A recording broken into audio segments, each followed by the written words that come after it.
যারা হতাশ, যাদের জীবন ভাল লাগে না, মরে যেতে মনে চায়, বুঝতে চায় না, হতাশ হয়ে যায়, আর বয়স কম তো ইচড়ে পাকা, অল্পতে কাবু হয়ে যায়, এই সূরাগুলো পড়ে না। এখানে আশার বাণী আছে।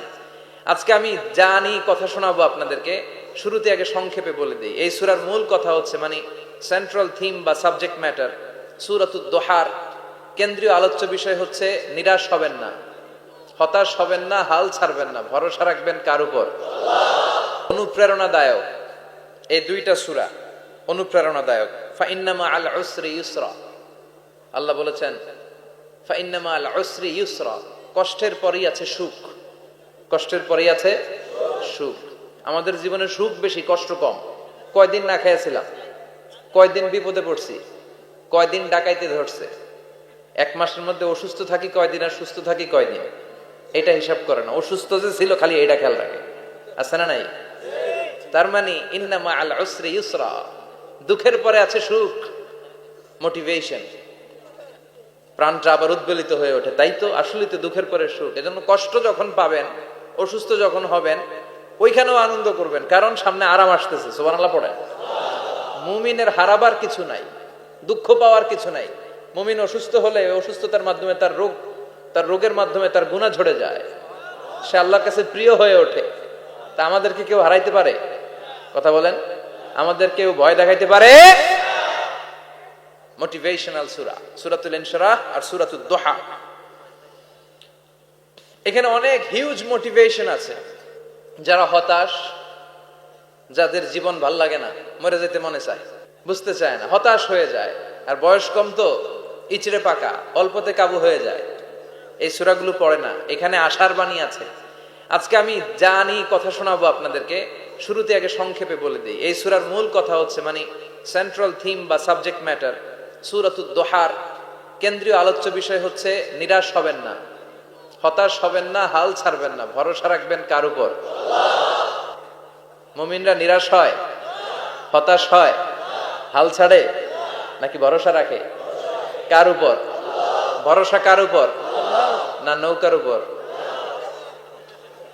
ধানের শীষ, নাঙ্গল, হাত পাখা, দাড়িপাল্লা, ভরসা থাকবে একজনের উপর। চিল্লায় বলেন, তিনি কে? Never be sad, never lose hope. Every time you feel like you cannot go on, you feel so lost that you are so alone. Don't despair and never lose hope, 'cause Allah is always by your side.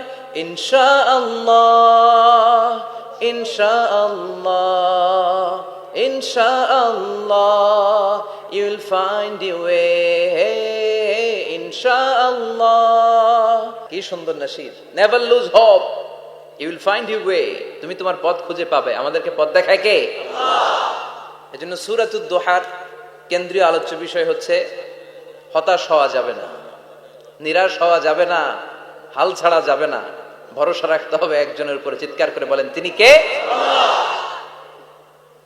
হতাশ যারা, frustrated, upset people, তাদের জন্য, হতাশ ব্যক্তিদের জন্য এই সূরাটা একটা আলোকবর্তিকা, একটা আলোর মশাল। এই সূরাটা পড়লেই হতাশ ব্যক্তিরা মনে শান্তি পায়, আশা ফিরে পায়, দিক ফিরে পায়। ঠিক কিনা?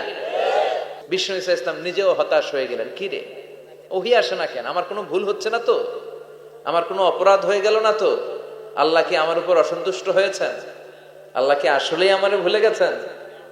আল্লাহ কি আমাকে ত্যাগ করেছেন? তিনি কি আমার উপর রেগে আছেন? আমরাও মাঝে মাঝে এরকম হতাশ হয়ে পড়ি। এরকম হতাশ লোক আছে না নাই? কিরে, আমার দোয়া কবুল হয় না কেন? আল্লাহ আমার ডাকে সাড়া দেয় না কেন? আমার জীবনে এত দুঃখ কেন? আমার জীবনে তো ভালো কিছু হয় না, খালি সব কষ্ট আমার কেন? এরকম আছে না নাই? এরকম হতাশদের জন্য এই সূরাটা একটা আলোকবর্তিকা, মোটিভেশনাল সূরা। আলহামদুলিল্লাহ পড়েন। তোমরা দুনিয়ার জীবন নিয়ে পাগল পাড়া হয়ে থাকো, আল্লাহ বললেন দুনিয়ার জীবনের চাইতে আখিরাতের জীবন শ্রেষ্ঠ এবং স্থায়ী। ঠিক কিনা? কার কথা? দুনিয়া স্থায়ী না আখিরাত স্থায়ী? দুনিয়া শ্রেষ্ঠ না আখিরাত শ্রেষ্ঠ? কিন্তু আমরা কোনটার পিছনে দৌড়াই? খালি দুনিয়া দুনিয়া। দুনিয়া কে মজা লে লো, দুনিয়া তোমারি হ্যায়। কিন্তু জান্নাত কে মজা লে লো, জান্নাত তোমারি হ্যায়, ওইটা কয় না? আছে না নাই? দুনিয়ার পেছনে পাগল হয়ে আমরা পড়ে থাকি। এই দুনিয়ার জীবনটা একটা মায়াজাল, এটা একটা মরিচিকা। এই মরিচিকা, এই ধোঁকা, এই লালসা আর এই মায়াজালের পেছনে আমরা ছুটছি। ছুটতে ছুটতে হুট করে একবার কবরের ভিতরে ঢুকতে হবে। কথা বলেন, তখন আমাদের টনক নড়বে। এজন্য দুনিয়া মুমিনদের জন্য শ্রেষ্ঠ আর স্থায়ী জায়গা নয়। মুমিনের আসল জায়গা হচ্ছে আখিরাত। মুমিনের শান্তি আর কল্যাণের জায়গা হচ্ছে আখিরাত। জান্নাত হচ্ছে মুমিনের শেষ ঠিকানা। চিৎকার করে বলেন ঠিক কি না? আমরা শুকরিয়া করতে চাই না, আমরা অভিযোগ করতে চাই। কি করি? অভিযোগ, কমপ্লেইন। আমার এটা নাই, ওইটা নাই, এই পাইলাম না, সেই পাইলাম না। এরকম আছে না নাই? আল্লাহর বিরুদ্ধে অভিযোগ। বিশ্বনবী বলেন, তোমার চেয়ে যে খারাপ অবস্থানে আছে তার দিকে তাকাও, অভিযোগ কমে যাবে। উনজুরু ইলা মান হুয়া আসফালা মিনকা, তোমার চেয়ে যে খারাপ অবস্থায় আছে একটু তাকাও না, একটু তাকাও, তোমার চারিপাশেই আছে। যে মুহূর্তে আমরা কথা শুনছি এই মুহূর্তে অনেকে হাসপাতালের বেডে শুয়ে শুয়ে চিৎকার করছে, মৃত্যুর প্রহর গুনছে। ক্যান্সার, দুরারোগ্য ব্যাধি যার নাই কোনো অ্যান্সার। আমার বাড়ি নাই, আমি বাড়ি চাই, গাড়ি চাই, আরো টাকা চাই, আরো পয়সা চাই, আরো খ্যাতি চাই, আরো অনেক কিছু চাই। ক্যান্সারে আক্রান্ত রোগীটা কিচ্ছু চায় না, খালি বাঁচতে চায়। ওর বাঁচার বড় শখ। এই সুন্দর মায়ার পৃথিবী ছেড়ে ওর চলে যেতে মনে চায় না, ও শুধু বাঁচতে চায়। কিন্তু আমাদের এটা লাগবে, ওইটা লাগবে, ওইটা লাগবে। এজন্য ক্যান্সারে যারা আক্রান্ত একটু তাকান না, হাত নাই পা নাই, একটু তাকান কিভাবে তারা লাইফ লিড করে। শেখ সাদি বালাগাল উলা বিকামালিহি একটা কবিতা লিখে বিখ্যাত হয়েছেন। পার্সিয়ান পয়েট, ইরানি কবি। ওনার আর্থিক দৈন্যতা যাচ্ছিল, কিছুদিন ধরে ওনার আর্থিক কিছু সমস্যা, টাকা পয়সা নাই, ফলে ওনার জুতা ছিঁড়ে গিয়েছে, পায়ে জুতা নাই, খালি পায়ে হাঁটে। আর মনে বড় আফসোস, মনে বড় দুঃখ, আমি এত বড় কবি, আমার পায়ে জুতা নাই, আমার পায়ে কি নাই? তো একবার ঘর থেকে বের হয়ে দেখে একটা লোক ভিক্ষা করে খাচ্ছে, ওর দুইটা পাই নাই। শেখ সাদির কি নাই? ভিক্ষুকের কি নাই?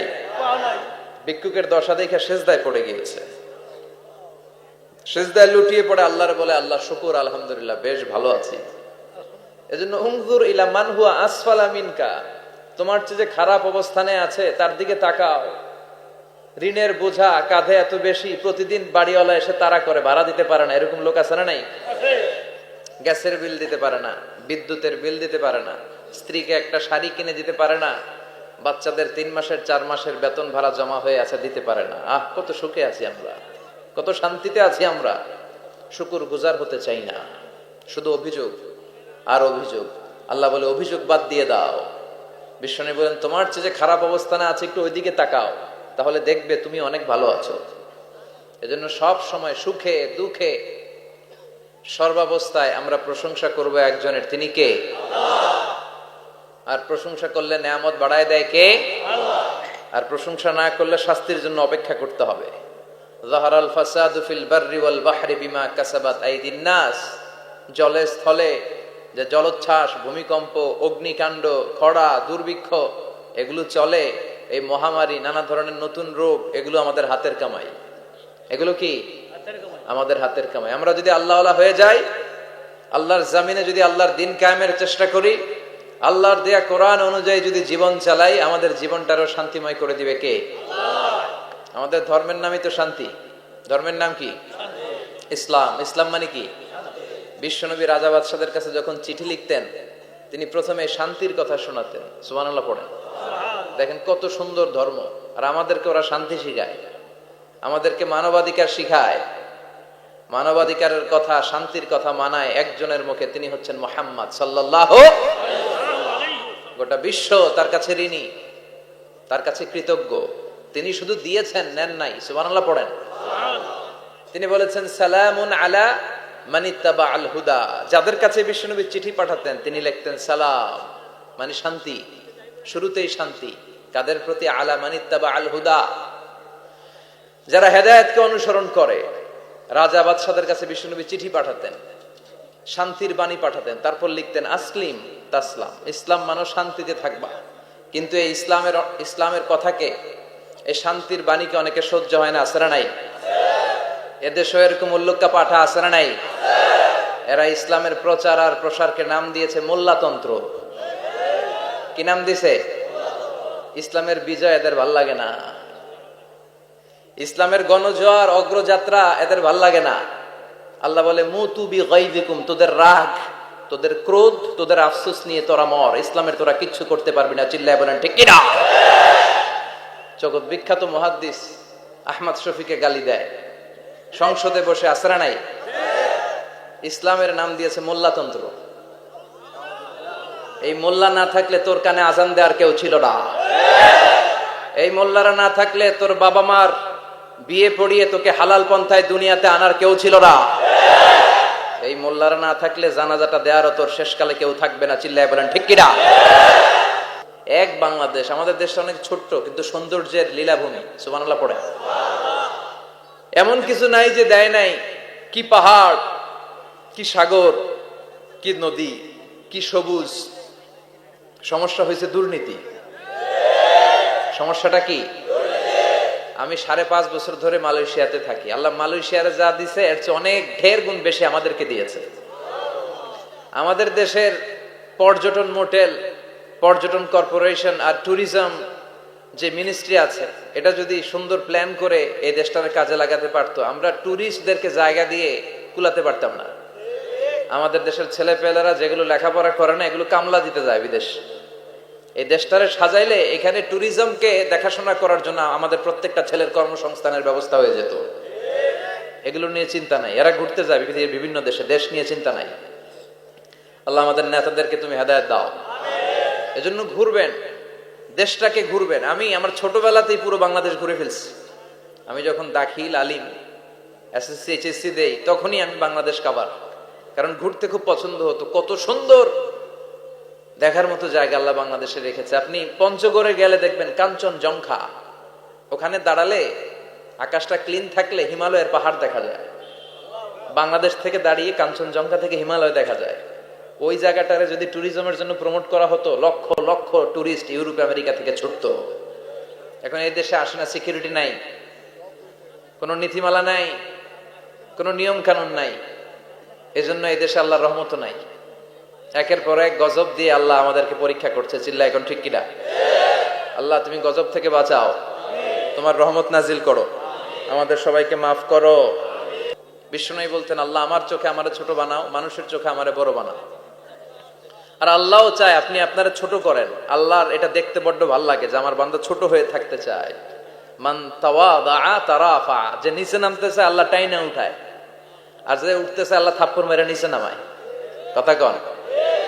মুসা আলাইহিস সালাম, সহিহ বুখারীর বর্ণনা, বনি ইসরাইলের লোকদের মাঝে ওয়াজ করতেছিলেন, এরকম নসিহত করছিলেন। তো একজন দাঁড়িয়ে বলল, ইয়া নবী আল্লাহ মুসা, মান আ'লামুন নাসি ফিল আরদ। হে মুসা নবী, জানতে বড় মনে চায় বর্তমান পৃথিবীর সবচেয়ে বড় জ্ঞানী কে? মুসা আলাইহিস সালাম কয় আমি। মুসা আলাইহিস সালাম কি বললেন? আনা। আসলে কথাটা ঠিক। আল্লাহ যখন যে নবীকে পৃথিবীতে পাঠায় তখন তাকে সবচাইতে বেশি জ্ঞান দিয়ে পাঠায়। সে হিসেবে ঠিকই উনি সবচেয়ে জ্ঞানী, কিন্তু উনি এইভাবে নিজেকে সবচেয়ে বড় জ্ঞানী বলে দিবে, এটা আল্লাহর পছন্দ হয় নাই। আল্লাহ চেয়েছিলেন মুসা আলাইহিস সালাম যেন বলে আল্লাহু আ'লাম, আল্লাহই জ্ঞানী। সুবহানাল্লাহ কইবেন না? কিন্তু তা না করে উনি কি করলেন? যখন বলল সবচেয়ে বড় জ্ঞানী কে, উনি হুট করে কি বলে ফেললেন? আনা, আমি। আল্লাহ এটা পছন্দ করেনি। আল্লাহ ডেকে বললেন, মুসা ইউ আর অ্যাবসলিউটলি রং, তুমি ভুল করেছো, তুমি সবচেয়ে জ্ঞানী নও, তোমার চেয়ে বড় জ্ঞানী আছে। সুবহানাল্লাহ পড়েন। তার মানে জানার কোনো শেষ নাই, জাননেওয়ালার উপর জাননেওয়ালা আছে। আর সবচেয়ে বড় জাননেওয়ালা কে? মুসা আলাইহিস সালাম রে আল্লাহ বললেন, মুসা তোমার চেয়ে বড় জ্ঞানী আছে, তার নাম হচ্ছে খাদির।